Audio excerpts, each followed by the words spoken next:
विस्तारवाद का युग समाप्त हो चुका है। ये युग विकासवाद का है।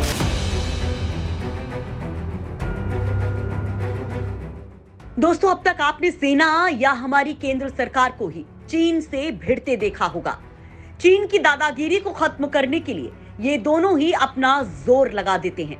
लेकिन दोस्तों, अब चीनी ड्रैगन को पछाड़ने के लिए एक ऐसे शख्स ने एंट्री की है जिन्होंने चीन को चारों खाने चित कर दिया है। इन्होंने चीन को श्रीलंका से लेकर इजराइल तक ऐसी पटखनी दी है कि चीनी ड्रैगन की नींद ही उड़ गई है। ये शख्स कोई और नहीं बल्कि बिजनेसमैन गौतम अडानी है। इन्होंने अपने बिजनेस का ऐसा जाल बिछाया है कि चीन के तोते उड़ गए हैं। ये सब अडानी ने कैसे किया, ये हम आपको इस वीडियो में बताएंगे। लेकिन उससे पहले थोड़ा गौतम अडानी के बारे में भी जान लेते हैं। दोस्तों, अडानी ग्रुप के मालिक गौतम अडानी आज दुनिया के दूसरे सबसे अमीर व्यक्ति हैं। इतना ही नहीं, इनके ये सत्ता हासिल करने पर ब्लूमबर्ग बिलियनियर इंडेक्स ने कहा कि गौतम अडानी एशिया के पहले ऐसे शख्स हैं जो दुनिया के टॉप 3 अमीर व्यक्ति की लिस्ट में शामिल हुए हैं। वो वास्तव में बहुत बड़ा उदाहरण है। इनकी कुल आय $137 मिलियन है। दोस्तों, गौतम अडानी आज हर सेक्टर पर अपना कब्जा किए हुए हैं। ये airport, sea port, mines, green energy, data centre, defence, agriculture, real estate और गैस यूटिलिटी समेत बहुत सारे ऐसे सेक्टर हैं जहां इनका दबदबा कायम है। यही डाइवर्सिफिकेशन उनकी सक्सेस का कारण है। इसके अलावा दुनिया के अलग अलग रीजन में वो अपनी पकड़ को मजबूत कर रहे हैं, जो भारत की डिप्लोमेटिक और स्ट्रैटेजिक आउटरीच के लिए बहुत जरूरी हो जाता है। इसके साथ ही अपने फाइनेंशियल मजबूती के कारण वो देश के विकास में महत्वपूर्ण भूमिका निभा रहे हैं।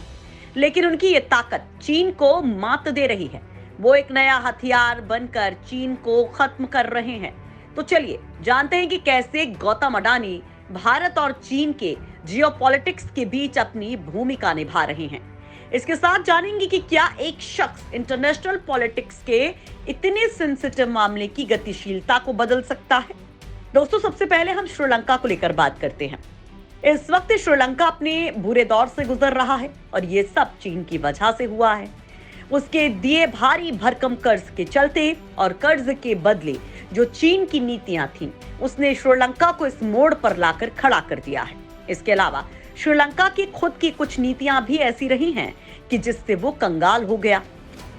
लेकिन भारत ने श्रीलंका पर इन सब से उबरने के लिए $376.9 मिलियन की सहायता राशि दी थी।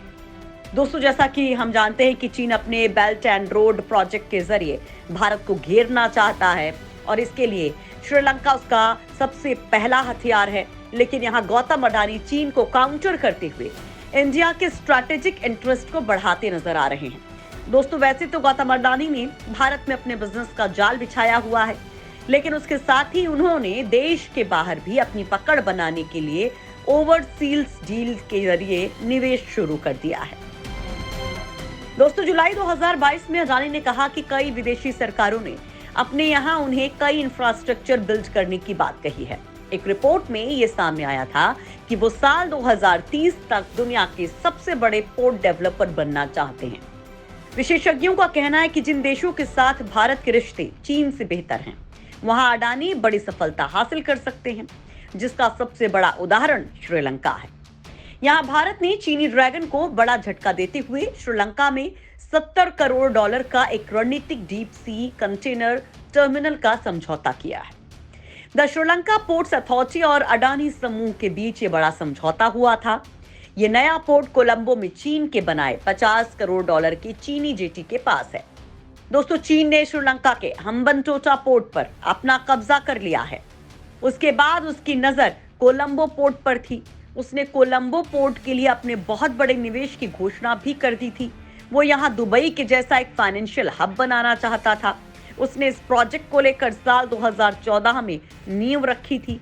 हालांकि इस पोर्ट की ईस्ट कंटेनर टर्मिनल को भारत को नहीं सौंपा गया है, लेकिन इसका वेस्ट टर्मिनल पोर्ट भारत के पास है। इस डील के मुताबिक अडानी इस बंदरगाह को स्थानीय कंपनी जॉन किल्सक के साथ मिलकर बनाएगी। इस टर्मिनल में जॉन किल्सक का हिस्सा करीब 34% होगा, जबकि अडानी के पास 51% की हिस्सेदारी होगी। इसके अलावा अडानी ग्रुप ने श्रीलंका में $70 मिलियन के ग्रीन एनर्जी प्रोजेक्ट पर भी काम शुरू किया है। साल 2009 में सिविल वॉर खत्म होने के बाद यहां पर अभी तक कोई विकास नहीं हुआ। इसके कारण ये डील श्रीलंका के लिए बहुत जरूरी थी, क्योंकि इसके कुछ टाइम पहले ही राजपक्षे सरकार ने पाक स्ट्रेट में चीन के सोलर प्रोजेक्ट को रिजेक्ट किया था। चीन भी बौखला गया, क्योंकि भारत के हाथ में डील जाने से उसे भारत की जीत के साथ साथ चीन को श्रीलंका से आउट होने के संकेत भी मिलने लग गए थे। इसके साथ ही साल 2022 की शुरुआत में अडानी ग्रुप ने श्रीलंका के पुमेरियन और मनार में 500 मेगावाट के रिन्यूएबल प्रोजेक्ट्स की एक डील साइन की। इसके साथ ही श्रीलंका के नॉर्दर्न और ईस्टर्न रीजन में 2 और प्रोजेक्ट पर काम कर रही है। यहाँ त्रिकोमाली के सामपुर में 100 मेगावाट का सोलर पावर पार्क शुरू करने पर समझौता हुआ है। वहीं दूसरा इंडिया जाफना के पास बेस 3 आइलैंड के पास हाइब्रिड पावर प्रोजेक्ट को बना रहा है। दोस्तों, श्रीलंका में अडानी ग्रुप जिस तरह से चीन के प्रोजेक्ट को ओवरटेक कर रहा है, उससे साबित हो गया है कि जल्द ही चीन की वहां से छुट्टी होने वाली है। दोस्तों, अडानी जो खेल चीन के खिलाफ श्रीलंका में खेल रहे हैं, वैसा ही वो इजराइल में भी कर रहे हैं। यहाँ भी अडानी ने अपना ऐसा रंग दिखा दिया है जिससे चीन के होश फाख्ता हो गए हैं। दरअसल दोस्तों, आज से 3 महीने पहले भी चीन और अडानी ग्रुप के बीच यहाँ बहुत बड़ा घमासान हुआ। यहाँ ITUT यानी कि वेस्ट क्वाड समिट आयोजित की गई, जिसमें इस समूह के सभी मेंबर्स यानी कि इंडिया, इजराइल, अमेरिका और UAE ने हिस्सा लिया था। इसी दौरान इजराइल के फाइनेंस मिनिस्टर ने यह घोषणा की थी कि वो इजराइल का हाफिया पोर्ट का निजीकरण कर रहे हैं। इस बिड को भी अडानी ग्रुप ने हासिल कर लिया, जिसे उन्होंने यहाँ के chemical and logistic group Gadot के साथ 1.18 बिलियन की बिड पर जीता था। इजराइल का यह अहम बंदरगाह भूमध्य सागर के तट पर स्थित है। साथ ही ये बंदरगाह व्यापार के सबसे बड़े और प्रमुख केंद्रों में से एक है। इस डील में 70% अडानी पोर्ट के पास है, वहीं बाकी का 30% गैडोट के पास रहेगा। यहाँ ये सवाल खड़ा होता है कि इजराइल ने ये पोर्ट किसी प्राइवेट कंपनी को क्यों बेचा। दरअसल दोस्तों, इजराइल के पोर्ट पैसों के अभाव और डील की वजह से काफी सरवाइव कर रहे थे। वहीं इसका 99% व्यापार भी समुद्र के जरिए किया जाता है। ऐसे में अपनी अर्थव्यवस्था को बूम कराने के लिए इन पोर्ट का डेवलपमेंट होना बहुत जरूरी था। इसके लिए पोर्ट का प्राइवेटाइजेशन करना बहुत जरूरी था। वो अपने स्टेट ऑन पोर्ट्स को बेचकर नए प्राइवेट डॉक्स बना रहा है, जिसका उदाहरण यह हाफिया पोर्ट बना है। लेकिन ये डील भी भारत के लिए बहुत जरूरी थी, जिसके 2 कारण हैं, जिसमें पहला तो यह इतिहास है, दूसरा स्ट्रैटेजिक है। दोस्तों, इजराइल का यह हाफिया पोर्ट भारत के इतिहास में बहुत ही महत्वपूर्ण हिस्सा रखता है। प्रथम विश्व युद्ध के दौरान ब्रिटिश सेना की ओर से जंग लड़ रहे भारतीय सैनिकों ने यहाँ इतिहास रच दिया, जिसे आज भी दुनिया सलाम करती है। दरअसल उस वक्त ब्रिटेन और ऑटोमन एम्पायर एक दूसरे के खिलाफ हो गए थे। आपको बता दें कि उस वक्त इजराइल की जगह ऑटोमन का शासन हुआ करता था। ब्रिटेन अरेबियन पेनिसुला से ऑटोमन का सफाया करना चाहता था। हाफिया पोर्ट से इसकी शुरुआत की गई। वहीं इसके लिए ब्रिटिश ने भारतीय सैनिकों को वहां पर भेजा। उस वक्त भारत अंग्रेजों का गुलाम था और वो उनके लिए सभी देशों से लड़ रहे थे। वहीं यहाँ भेजे गए 400 भारतीय सैनिकों ने लगभग 1500 जर्मन, टर्की और ऑस्ट्रेलियन सैनिकों को खदेड़ दिया था और इसे वहां की जीविश कम्युनिटी को सौंप दिया था। इस युद्ध को बैटल ऑफ हाइफा के नाम से जाना जाता है। इतना ही नहीं, इस दिन को ज्यूइश कम्युनिटी के लोग आज भी सेलिब्रेट करते हैं और भारतीय सैनिकों की बहादुरी को सलाम करते हैं। दोस्तों, हाफिया पोर्ट इजराइल का दूसरा बड़ा पोर्ट है। भूमध्य सागर के तट पर स्थित होने के कारण यहाँ से बहुत बड़ी संख्या में व्यापार किया जाता है। इसके अलावा ये इजराइल के ट्रांसपोर्टेशन और इंडस्ट्रियल सेक्टर के साथ साथ पूरे मिडिल ईस्ट के लिए बहुत महत्वपूर्ण पोर्ट माना जाता है। इजराइल के लिए गेटवे टू द वर्ल्ड है। वहीं यहाँ भारत के पॉइंट से देखें तो ये मिडिल ईस्ट में उसकी प्रेजेंस का एक स्ट्रॉन्ग पॉइंट है। वहीं भारत मिडिल ईस्ट के साथ बड़े लेवल पर व्यापार करता है। वहीं इस पोर्ट पर भारत की मौजूदगी उसके व्यापार को बढ़ाएगी।